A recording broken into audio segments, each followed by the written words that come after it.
Per la seconda batteria in corsia 1 Riccardo Trevisione, alla 2 Filippo Gazzero, alla 3 Mauro Maculano, alla 4 Damir Murati, alla 5 Cristian Di Bari, alla 6 Filippo Kuruzovic, alla 7 Francesco Pozzobon, alla 8 Sebastiano D'Alfredo.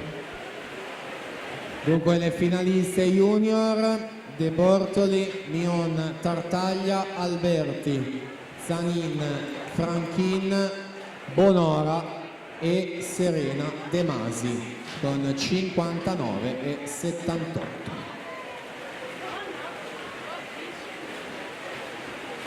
Prima batteria junior maschi in archivio, l'onorevole Bimbatti, 57 e 64.